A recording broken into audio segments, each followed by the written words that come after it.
Hello everyone. Hello everyone. Welcome to the third Inclusion Full Circle Dialogue. And today we have a Shashank with us for the discussion. And I would like Shashank to introduce himself. Rather, I would say anything about him.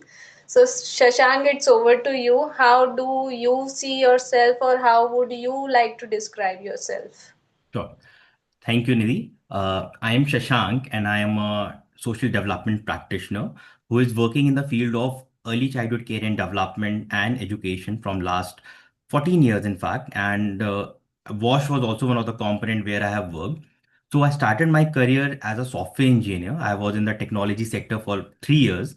And then it was a deliberate move to social development sector. And from last so many years, I am working in this sector and leading early childhood care and development and education verticals. That's nice. It's a quite drastic change from Yeah. IIT sector to into a child developmental field. Yes, of course. So let's start with our questions from here. One sentence, what does inclusion mean to you? Uh, for me, inclusion means every child is like accepted, valued, and able to participate fully without changing who they are. So they should be, themselves rather than changing themselves to feel the belongingness in this sector. Right. Next is, when did inclusion stop being just a word and become real for you? Actually, when I saw a child who was labeled as a slow learner and or often overlooked, and later he or she became confident because the caregiver who was involved in this intervention, they start focusing on that child or they have changed their approach. So from there, I realized child wasn't the problem; it was the environment which was shaping. So again, I would rather say we have to create a nurturing environment for a child, and then only the real inclusion can take place. Right. Now you need to complete this sentence. Every child deserves. Mm. I think every child deserves to be seen and not sorted basis their abilities or their competencies. Right, that is a basic thing which can define inclusion, I think.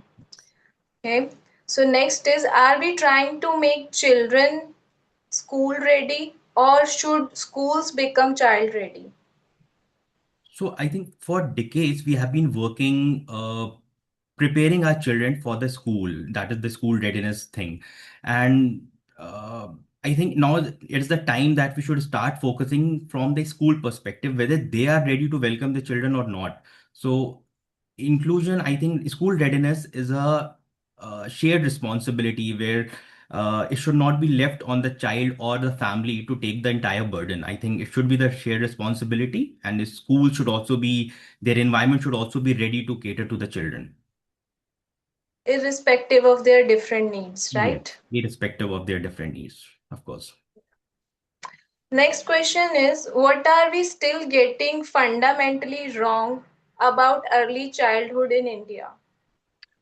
So, early childhood care and development, I think it is built upon a conviction that quality of care that a child receives before the age of 6 is actually determines the trajectory of everything that follows, whether it is school readiness, health, cognitive ability, social emotional development, or language, and ultimately the place of the child in the world. So, and this happens because 90% of the brain development take place before the age of 6. So what we fundamentally do wrong is we often focus on school readiness. We often skip these important factors. So I think we should let the child grow with its own pace, and we should only provide the nurturing environment for a child to explore and learn. Okay. Yeah. Can inclusion begin with without having belonging? I think no, giving child access is only the first step toward inclusion. But a true inclusion can happen when the child feel accepted, when they are included. Then the true inclusion can only take place. For example, a seat in the classroom is access. A child is coming regularly, but he or she may be invisible. So feeling safe, valued, and accepted is belonging, and that makes, I think, inclusion more meaningful. Yeah, right. Because once they feel belong, then only they feel Mm, safe and safe enough to open up for the learning. exactly. Next is, what does a child tell us through his or her behavior that our system often fail to understand? I think behavior is communication. Uh, Behavior is often a child's way of asking for help. When a child become quiet or maybe disruptive, they may be struggling with the environment. So we often mistakenly take it as a bad behavior. So I think we need to understand their behavior properly, because they may not be able to express themselves very they may not be able to express themselves, but their behavior tells the complete story about them. Yeah, definitely, because behavior is rooted in the met or unmet needs of a child. So when Yes. they are not verbal, so behavior is the only way how they can express Yes, we can themselves. understand them through their behavior, of course. Yeah. So the next question is, if you could change one thing inside every early childhood center tomorrow, what would that be? So I think I would rather like to change the relationship between the caregiver and a child, because a caregiver is a person who knows child very well. And if a caregiver knows the child by their name and they understand their needs and make them feel valued, then we can have a greater impact compared to that having a curriculum or learning materials. So that is the relations. I think the relationship that matters the most, and that can bring a real change. So when you say caregiver, do you count on parents, teachers collectively, or it is just about parents? I think when I say caregiver, so every individual, they have their role to play. When they are in the Anganwadi centers, they are the Anganwadi workers. When they are home, their parents, their family, in fact, the community. Because I'm sure people must have heard famous African proverb which says it takes a village to raise a child. So it's the shared responsibility of each and everyone to provide that nurturing environment. So when I say caregivers, it is not just restricted to Anganwadi workers, it is a shared responsibility. Right, right. That makes sense. Inclusion often works beautifully in pilot studies or program, but why does it struggle at scale? A pilot program often receive like dedicated attention and resources, but when we are scaling it up, the success of those interventions, those inclusion interventions, depend upon the kind of staff we have, whether they have received the adequate training or not, accountability of the intervention, and the consistent support that they would require. So I think without these, inclusion is difficult to sustain, and that is the reason why sometimes we fail at when we are scaling it up for the larger cohort. And when we are working for the smaller cohort, then again we have something in our mind with which we are proceeding, and we have dedicated set of individuals who are working with some l- dedicated resources. So, which does it mean that if one aims to scale, then capacity building should also go along, Yes, the right? best practices from those pilot programs should be communicated properly. So, an adequate training and adequate number of staff should also be involved. So, they are actually going to make the intervention successful in the longer run. Right. Can inclusion be standardized without losing the individuality of a child? Yes, I think we can create a standard of quality and safety, but how we support each child should always be based on their unique strength and needs. Okay. Yeah. What is harder, changing the infrastructure, system, or the mindsets? Of course, as a development practitioner, I would definitely say mindsets, because when you're working in the community, this is the hardest thing that you go through. So infrastructure can be built in days, system can evolve over time. But when people still believe that some children do not belong, true Right. inclusion will never happen. So here I would definitely say the mindset, because we have to work on the mindsets of the people. And in order to make the intervention sustainable, it's only take the mindset need to change. Otherwise, inclusion and sustainability of the intervention will remain, incomplete. Yeah, that's really aligned thing actually. Once one is able to crack the mindset of the people, then the infrastructure and system involvement can be followed with that. Okay, so next question is, who should own inclusion? Teachers, school leaders, government, therapists, professionals, or everyone? Uh, I think again, inclusion is a shared responsibility. In fact, everyone has their specific role to play. So, real inclusion can happen when stakeholders understand their roles and responsibility, and they are working with a common goal. So again, I think it is not the sole responsibility of any individual. So we have to work together, and again, the responsibility needs to be shared. Right. So it's basically a ecosystem which works around a child. Yeah. How do we prevent inclusion from becoming one of a checklist or compliance exercise? Okay. I think real inclusion is not about what we install. Uh, it is about the experience that child is getting. A ramp can improve access. Toilet built in the schools for CWD students can provide the access. But if a child still, feels excluded in the classroom or feeling alone, the work is still unfinished. Right. What is the one indicator of inclusion that numbers and dashboards often fail to capture? I think a child's sense of belonging. We can see when we are working in inclusion sector, we often count the number of children who are there in the classrooms who may need support, but we often skip counting how many children are feeling safe being themselves, and how many children are actually feel free to be themselves in the classroom. So they don't have to pretend something else to feel the belongingness in the classroom. Yes, I think that's a subtle aspect of inclusion Hmm. which you are talking about, which is often not so visible Yeah. that it may countable. Yes, true. Yeah.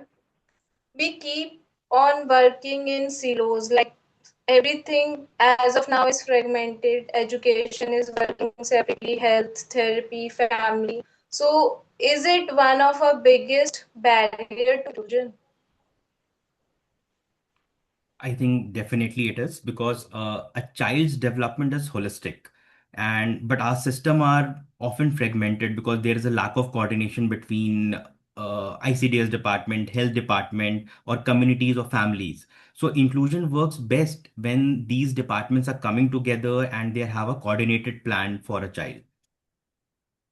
Right. What would true convergence around a one child actually look like?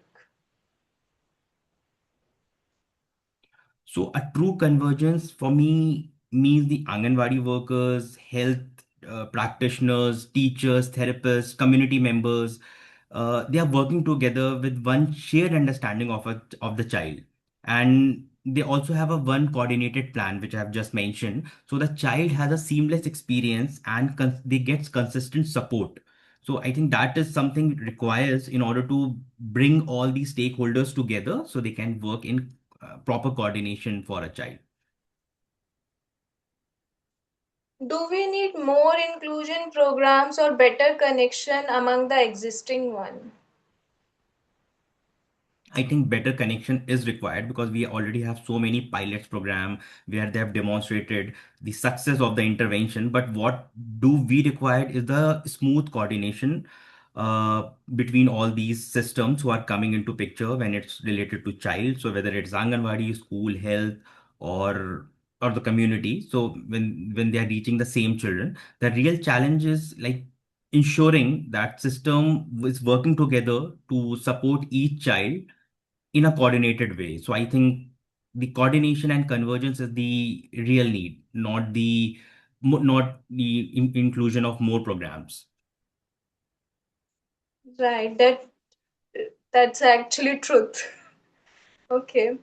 Where should CSR position itself in inclusion? As a funder, implementer, innovator, or ecosystem builder? So, as a CSR professional, I would say it should be ecosystem builder because CSR are there to fill the gap. They can never replace government schemes or the welfare program that government is running at scale. But as a CSR professional, I would say CSRs can fill those gaps through innovation, through resource sharing, through partnership, and can demonstrate best practices what government can adopt to bring a meaningful change. Okay. Can public and private partnership genuinely transform early childhood inclusion? Yes, I think as we already know that the the budget that ICDS scheme or education that needs for to cater the total cohort of student that we have across different state in India is less. So here I think private public partnership is the need so they can fill the gaps. In fact, they can provide the technological innovations, resources, and they can also support in providing the safe environment for the children, which is the need for them to explore and learn. I think government should sit at the center, and these private players should be working in a way that they can support government instead of running any parallel system, which again will not be recognized by government. And when you're working in complementing the work that government is doing, it is always adding a value. Right. Yeah. Are we sometimes calling a child not ready when the system itself is not ready? Yes, when we say a child is not ready, we may actually be seeing a system which is not ready to cater to the need of a child. So instead of asking whether a child is ready or not, we should be asking whether the school or the system or Anganwadi is ready to cater to the children or not. So I think we should change our question as well here. Yeah, right. Does screening create pathways to support, or can it unintentionally create labels for the children? I think both are possible. Screening is valuable when it leads to understanding and action. But when it stops at the diagnosis level, it may create label. And without the meaningful support, I think it can do more harm than good. So I think screening is valuable, but again, it should be taken end to end. Okay. Can a school call itself inclusive if a child is present but not participating? No, not at all. I think being a development professional who is working in the education sector and Anganwadi sector from since long, I would rather say being present in the classroom is just an attendance and taking part is inclusion. So just your attendance is not going to solve the problem. That's a very profound thing which you have just quoted right now, that presence is about attendance and Yeah. participation is about inclusion. So we Inclusion. need to see them differently. Yes, true. Is access without belonging really inclusion? No, not at all. I think I've already answered. A child can be in the classroom but can still feel invisible. Right. Are we measuring what children have learned or only what adults decide they should learn? I think, yes, too often we measure what adults have already decided what is important, and uh, we miss the many ways a children naturally learn, especially through play, exploration, and everyday experience. So I think we should let the children learn and grow with their own pace. In fact, what we should be doing as a caregiver, that we should provide a nurturing environment to them to explore and learn. Okay. For inclusion to come full circle, Which three systems must speak to each other? I think three important systems which are also listed down under ICDS scheme is like education, health, and education is one of the department, then health and nutrition, and third is the community. Because without community participation, I don't think we will be able to achieve or sustain the inclusion and sustainability of the intervention. So I think these three systems should work together toward the common goal. Okay. Where does family sits in a systemic inclusion, not as a beneficiary but as a partner? I think family sits at the center because a family understands the child's need better than anyone else and better than the system. So I think family plays the central role here. Okay. What would an inclusion ready ecosystem look like 5 years down the line? Okay. Uh, I would think about a system where child is receiving a seamless support from home to Anganwadi, from Anganwadi to health center to school, and every caregiver or teacher they are working together, and I think the families do not have to repeat their story at every step. So if there is a coordination, then I don't think they have to explain how the child has, even if a child has made some progress, they don't need to explain what progress they have gone through. Because especially the parents in the slum communities or in the rural communities, they may not be able to explain that so better. But in caregivers in the centers, in Anganwadi schools, they would be able to, you know, explain that better. And they cannot go to every system to explain the journey of a child. And it is quite frustrating again and again repeating Yeah. those painful experience and times Yeah. with each step. It is quite frustrating for the parents as Yeah. well. Okay. If you were designing one national inclusion indicator, what would you measure?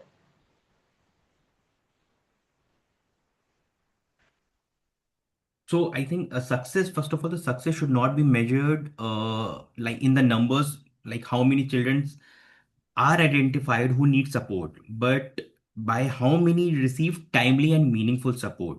So this is the qualitative indicator we often miss when we are working in inclusion. We often say that how many children are needing support or how many children are part of of our intervention, but we often skip measuring like how many have received the timely support and how many are feeling free to be themselves. Okay. Inclusion is a value, is it a action, or is it a way of life? I think inclusion starts as a value, and the next step shows as an action. And if it is sustaining and if it is actually working, then it will grow as a way of life. Because if you're working with a child, you will provide access. I think that will come through because of a value. And when you are your actions, when you are trying to include a child, understanding the unmet need of a child, it will be the action part. And if the teachers and Anganwadi are able to understand that intervention, if they're sustaining it, then it will become a way of life, I think. Okay. One word every inclusive leader must understand. I think is belonging. Okay. Yeah. One practice every preschool should stop. I think first of all they need to understand that every child is unique. They have their different need. They have their unique strength. So they should stop comparing the children. I if you are talking in terms of comparison, then I think it is not up for preschools itself, it is for the parents also because even if Yes. they have two children, they keep on Hmm. comparing between Exactly. them. Yes. And actually they are doing the harm for both the children in that case. Yeah.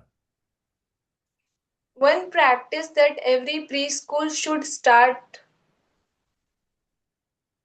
I think a child should be feel valued and should be recognized. So if the caregiver start greeting a child by their name, they will feel more confident and they will feel valued. I think this is where that is the first step where a child will start feeling that he belongs to the system. Okay. One person or experience that shaped your experience around inclusion. So I would definitely not say a person, because inclusion is something that you learn through your experience. And I have seen in many cases where a child was labeled as a slow learner or was overlooked. But change in the approach of Anganwadi worker or school teacher has actually, helped a child gain a confidence. And uh, and when a child start trusting and supporting the ability and trusting the abilities of a child, then child become more confident and start, giving the result positive results. So inclusion is built through relationship, trust, and belief in every child's strength. Right. To You need to complete this sentence. To include is to. Mm, so I would say to include is to accept the child for what they are and help them grow without, uh, without asking them to change to belong. So I think we should let them grow and we should accept them for what they are. Okay. And this is the last one. One message to every adult who is shaping early years of a child. Okay. So every child is looking for one answer. Do I belong? So your words, your action, your everyday responses actually shaping, and the child is going to carry that for the rest of his or her life. So we have to be very careful how we are, before judging any child, or means in my opinion we should let them grow in the way they want, let them explore what they want to explore. We should be the facilitator who are providing the nurturing environment for the children to learn and explore, what in my opinion. Yes. That's, I would say that is important, but being in Indian society, I find it very difficult for the adults to understand, absorb, and implement that because we are born and brought up like that, that every single decision is made by adults around the children. So it is hard for them to get out of that conditioning and implement the role as a facilitator. True. That is why I said like they should be given the environment and their opinion should matter. Their opinion should be captured. They should be asked like whether which kind of school they want to go into. For example, just I'm saying like maybe they have their own opinion, they have their own preferences which they would be able to communicate. And the way you develop the trust with them, they will be able to, share their feelings with you. And when I said behavior is communication, so it matters because sometimes they may not be very expressive, but their behavior will tell you the entire story. Yeah, matlab like we can have a simple example like if a child wants to have a green t-shirt or red t-shirt and Hmm. the caregiver around them is forcing to have the one, no, you should wear this red one, Hmm. they will feel frustrated, they will Yeah. express their anger. So the behavior itself is a communication that they are not aligned with your choices or your decision which you are making for them. So Yeah. it is with everyone. It's not about the special need children. It is with every kind. Even if we adult are being forced with some kind of choices, we will also feel that kind of frustration. True. True. So yeah, that was all the question, and it was quite enriching discussion I had with you, Shashank. Thank you so much for sharing your experience, and you actually have a true, authentic, lived experience when it comes to inclusion, and that to a very grassroots level when you mention about the Anganwadi workers. So that is where I think everyone can learn, grow, and depend upon and look how they are working, how they are facilitating those children, then it would be much easier for the other caregiver or professional or the ecosystem stakeholders to implement the inclusion. I hope in near future months itself, not for the years. So thank Yeah. you so much. Thank you, Nidhi, for the wonderful words and for this wonderful conversation with you.